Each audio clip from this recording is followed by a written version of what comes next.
Hello dear students chapter 5 है ना, this is part third. Last reading थी हमारी इसमें women's movement.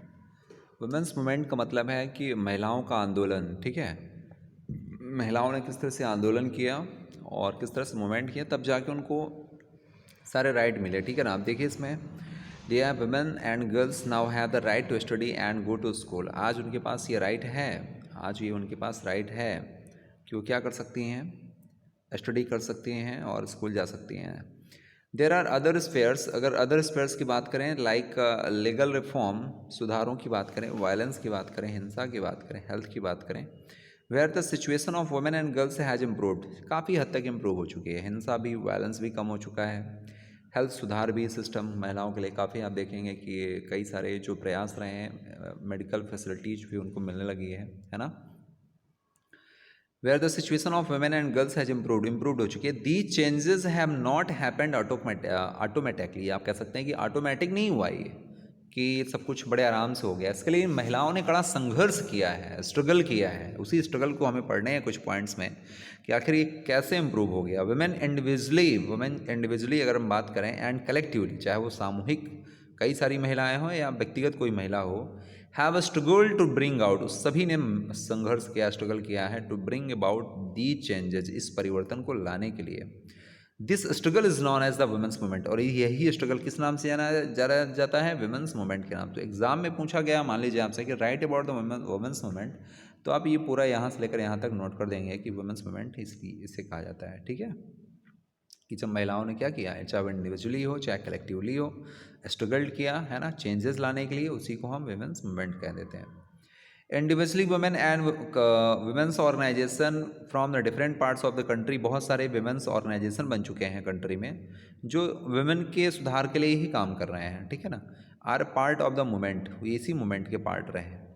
Many man support, बहुत सारे मैन ने भी सपोर्ट किया है वुमेंस मूवमेंट को, ऐसा नहीं है।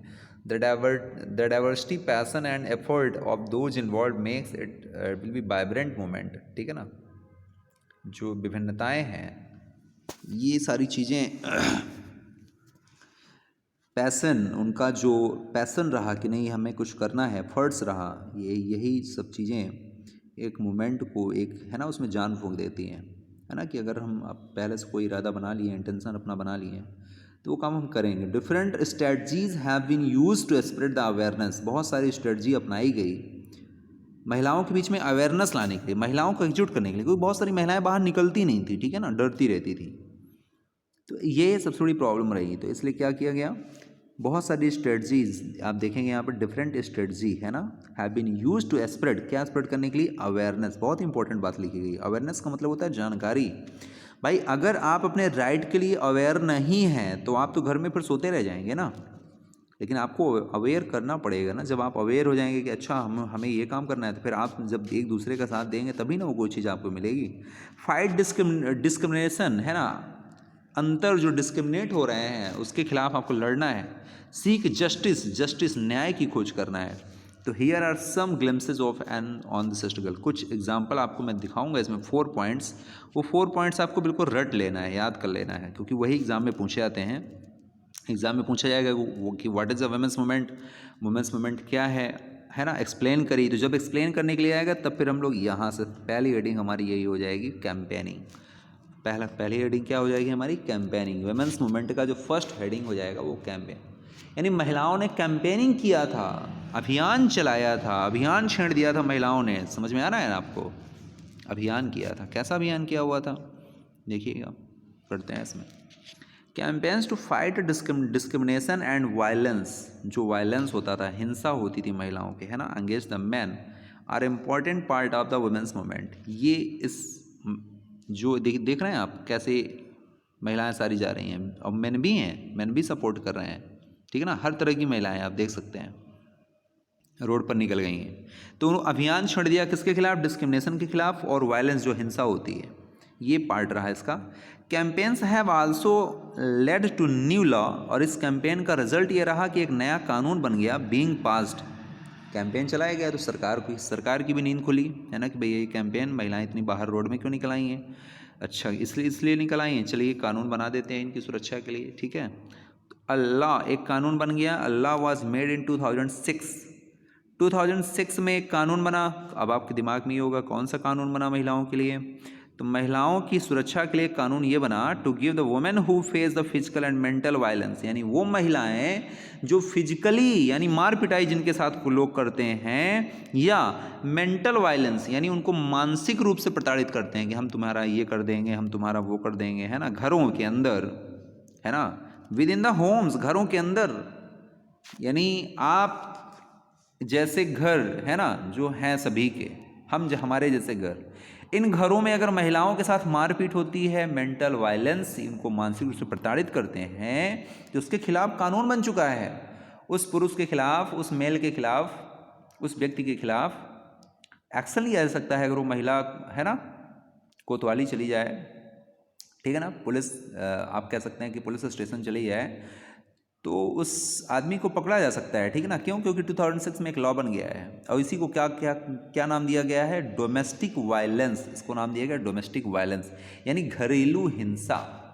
इसको क्या बोला जाता है? Domestic violence. तो आपसे अगर ये कोई पूछे कि भैया जो घर में महिलाएं हैं उनको अगर कोई मार पिटाई कर रहा है उनके साथ में, है ना, फिजिकली उनको टॉर्चर कर रहा है, टॉर्चर मेंटली टॉर्चर भी होता है, फिजिकली रूप से उनको, है ना, उनकी पिटाई कर रहा है, तो उसको क्या बोलते हैं? तो आप बोलेंगे उसको डोमेस्टिक वायलेंस बोलते हैं। तो क्या डोमेस्टिक वायलेंस के खिलाफ लॉ बना है? तो आप बोलेंगे हाँ बिल्कुल बना है, 2006 में लॉ बन चुका है और इसके तहत घरेलू हिंसा बहुत हद तक क्या हो गई है? बंद हो गई है, कम हो गई है, ठीक है।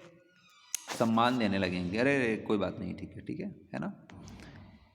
इसके बाद नेक्स्ट देखिए और क्या इनको मिला।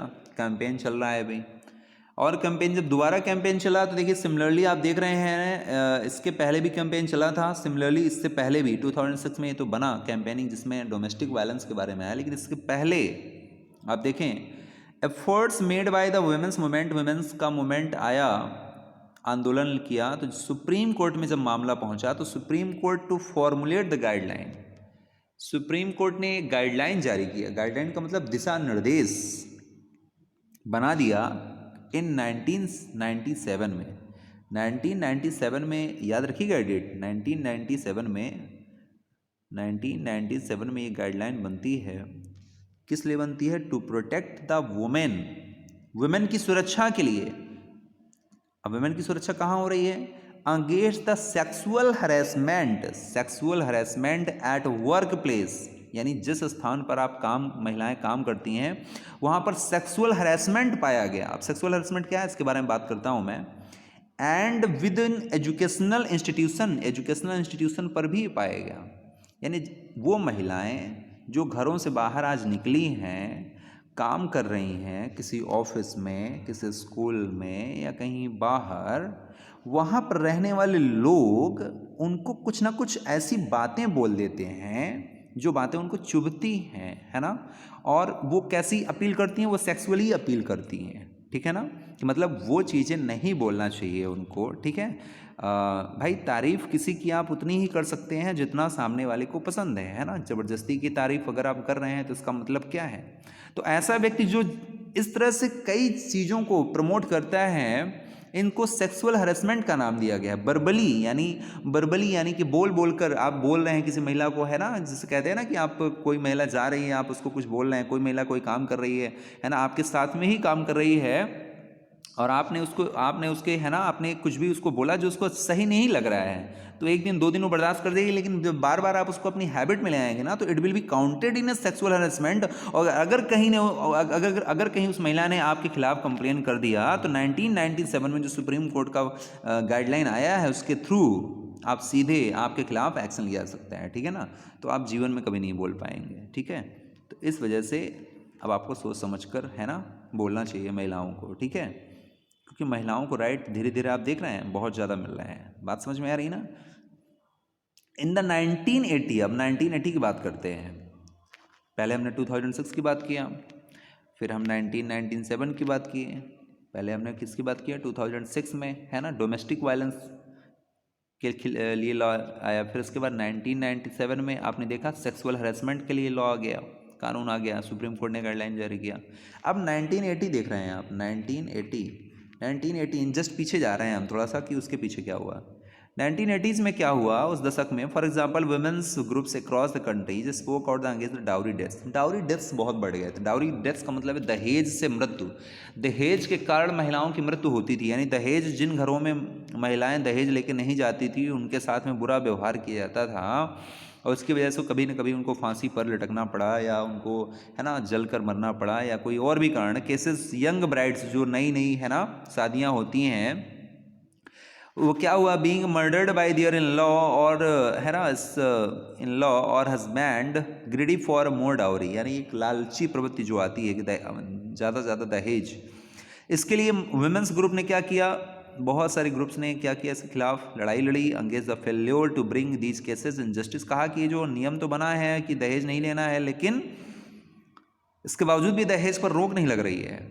They did so by coming on the street, वो सड़कों पर आई, अप्रोचिंग इन द कोर्ट्स पर मामला पहुंचा, and by sharing the information, ये इन्फॉर्मेशन पूरे समाज में, सोसाइटी में फैलाई गई। Actually this became a public issue बन गया ये, न्यूज़पेपर में छपा। Dowry laws were the changed to punish the family who seek the dowry, यानी ऐसी फैमिली को पनिश करना चाहिए जो डाउरी को क्या कर रही है, दहेज को क्या कर रही है, देख रही है, दहेज चाहती है। जो फैमिली जो दहेज लेने वाले हैं भैया वो समझ जाए, ठीक है, इसलिए डाउरी लेना मना है, ठीक है।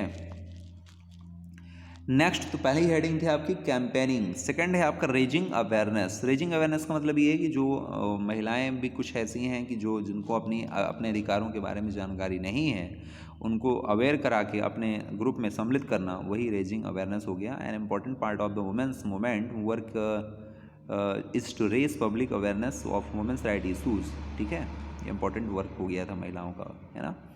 पब्लिक इशूज़, पब्लिक अवेयरनेस लाना, वुमेन को वुमेन के क्या अधिकार है वो उनको एहसास दिलाना।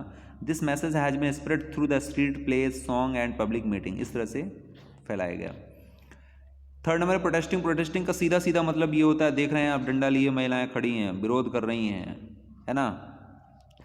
प्रोटेस्टिंग का मतलब ये है कि the women's movement raises its voice and when violation, जब हिंसा against the women take place बढ़ जाती है तो क्या होता है, फॉर एग्जांपल लॉ और policy act against their interest, उनके इच्छा के विरुद्ध खड़ी हो जाती है, तो पब्लिक रैलीज होती हैं। एंड डेमोन्स्ट्रेशन का मतलब प्रदर्शन होता है, are a very powerful way of drawing attention to injustice, अन्याय के खिलाफ खड़ी हो जाती हैं कि भाई ये बात नहीं चलेगी, चाहे भले ही गवर्नमेंट ने ही कोई डिसीजन लिया हो, लेकिन महिलाओं के विरुद्ध अगर कोई काम कर दिया है तब तो फिर सारी महिलाएं ऐसे ही डंडा लेके है ना सामने खड़ी हो जाएंगी। स्वइंग सॉलिडरिटी ये फोर्थ पॉइंट है आपका। स्वइंग सॉलिडरिटी का मतलब मजबूती के साथ अपने आप को दिखाना, यानी सारी महिलाएं आप देख रहे हैं इकट्ठा हैं, एक साथ हैं, एकजुट हैं। The women's movement is also about the showing solidarity with other women and cause, आप दूसरी महिलाएं भी इसको देख कर क्या हो जाती हैं, इंस्पायर हो जाती हैं। और इसीलिए on 8 March International Women's Day मनाया जाता है। ये इंपॉर्टेंट बात है, आप इसको बिल्कुल याद कर लीजिएगा कि 8 मार्च को इंटरनेशनल वुमेन डे मनाया जाता है। अंतर्राष्ट्रीय महिला दिवस 8 मार्च को मनाया जाता है, हर साल मनाया जाता है, पूरे विश्व में मनाया जाता है, ठीक है। ये वुमेन्स की पावर को, कि वुमेन्स को आज, पहले की वुमेन्स और आज की महिलाओं में कितना डिफरेंस हो गया है, उन्होंने कितना स्ट्रगल किया है, और इसलिए एक दिन एक निर्धारित किया गया है, एक दिन एक भाई उसी दिन इंटरनेशनल वुमेन डे मनाने का मतलब ये नहीं है कि उसी दिन महिलाओं का वुमेन्स डे मना लिया हमने तो सारा काम फिनिश हो गया, नहीं, वो दिन याद करने के लिए बनाया जाता है। इसलिए याद करने के लिए कि वुमेन ने किस तरह से संघर्ष किया है, और अगर आपने सही से काम नहीं किया तो वो दिन दूर नहीं कि फिर से वो है ना बाहर निकल कर, ये देख सकते हैं आप, है ना, देख कर सबको डर लग रहा होगा, है ना। तो ये भयानक रूप अपना सकती हैं वो, ठीक है। तो ये क्वेश्चन आंसर है, ये आप खुद अपने क्वेश्चन आंसर खुद अपना स्वयं करिए, अब देखिए इसको, है ना। चैप्टर तो आपने पढ़ लिया है। चलिए, तो सिविक्स में ज़्यादातर इंपॉर्टेंट चैप्टर आपके कंप्लीट हो चुके हैं। एक चैप्टर अगर और होगा तो हम पढ़ा देंगे, अदरवाइज फिर जितने चैप्टर हो जाएंगे वहीं से ही आपका एग्ज़ाम में पूछा जाएगा। और जो भी इंपॉर्टेंट चैप्टर रहे आपके सिविक्स के वो कंप्लीट हो चुके हैं, चैप्टर 1, 2, 3 और चैप्टर 5, ठीक है। 4 चैप्टर ही थे इस चैप्टर में, इस सेशन में, वो आपके इंपॉर्टेंट हैं जो आपके कंप्लीट करा दिए गए हैं। और अगर मुझे कोई एक चैप्टर इंपॉर्टेंट लगेगा तो मैं ज़रूर कंप्लीट करा दूंगा। इसके बाद फिर हम लोग स्टार्ट करेंगे ज्योग्राफी, ठीक है। ज्योग्राफी के भी कुछ चैप्टर हमें कंप्लीट करने हैं। Thank you for this class.